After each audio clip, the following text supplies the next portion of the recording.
गुरु का स्थान श्रेष्ठ। एक कहानी। बोलो कृष्णचंद्र भगवान की जय, बोलो राधा रानी की जय। एक राजा को पढ़ने लिखने का बहुत शौक था।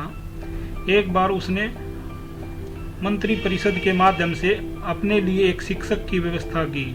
शिक्षक राजा को पढ़ाने के लिए आने लगा। राजा को शिक्षा ग्रहण करते हुए कई महीने बीत गए, मगर राजा को कोई लाभ नहीं हुआ। गुरु तो रोज खूब मेहनत करते थे, परंतु राजा को उस शिक्षा का कोई लाभ नहीं हो रहा था। राजा बड़ा परेशान। गुरु की प्रतिभा और योग्यता पर सवाल उठाना भी गलत था, क्योंकि वो एक बहुत ही प्रसिद्ध और योग्य गुरु थे। आखिर में एक दिन रानी ने राजा को सलाह दी कि राजन, आप इस सवाल का जवाब गुरुजी से ही पूछ कर देखिए। राजा ने एक दिन हिम्मत करके गुरुजी के सामने अपनी जिज्ञासा रखी। हे गुरुवर, क्षमा कीजिएगा, मैं कई महीने से आपसे शिक्षा ग्रहण कर रहा हूं, पर मुझे इसका कोई लाभ नहीं हो रहा है। ऐसा क्यों? गुरुजी ने बड़े ही शांत स्वर में जवाब दिया, राजन, इसका कारण बहुत ही सीधा सा है। गुरुवर, कृपा करके आप शीघ्र इस प्रश्न का उत्तर दीजिए, राजा ने विनती की।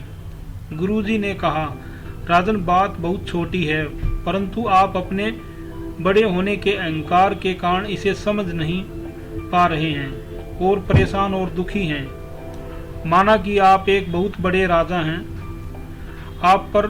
आप हर दृष्टि से मुझसे पद और प्रतिष्ठा में बड़े हैं, परंतु यहाँ पर आपका और मेरा रिश्ता एक गुरु शिष्य का है। गुरु होने के नाते मेरा स्थान आपसे ऊंचा होना चाहिए, परंतु आप स्वयं ऊंचे सिंहासन पर बैठते हैं और मुझे अपने से नीचे के आसन पर बैठाते हैं। बस यही एक कारण है जिससे आपको न कोई शिक्षा प्राप्त हो रही है और न ही कोई ज्ञान मिल रहा है।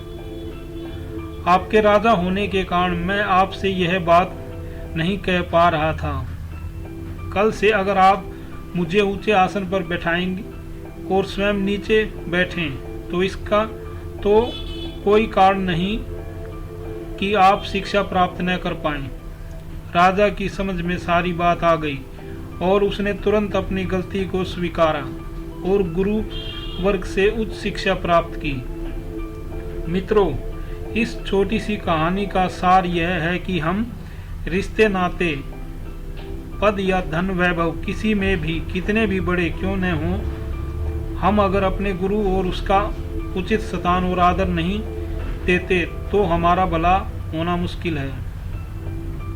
और यहाँ स्थान का अर्थ सिर्फ ऊंचा या बैठने से नहीं है। इसका सही अर्थ है कि हम अपने मन में गुरु को क्या स्थान दे रहे हैं। क्या हम सही मायने में उनको सम्मान दे रहे हैं या स्वयं के ही श्रेष्ठ होने का घमंड कर रहे हैं? अगर हम अपने गुरु या शिक्षक के प्रति आदर भाव नहीं रखेंगे तो हमें उनकी योग्यताओं एवं अच्छाइयों का कोई लाभ नहीं मिलने वाला। और अगर हम उनका आदर करेंगे, उन्हें महत्व देंगे, तो उनका आशीर्वाद हमें सहज ही प्राप्त होगा। बोलो कृष्णचंद्र भगवान की जय, बोलो राधा रानी की जय।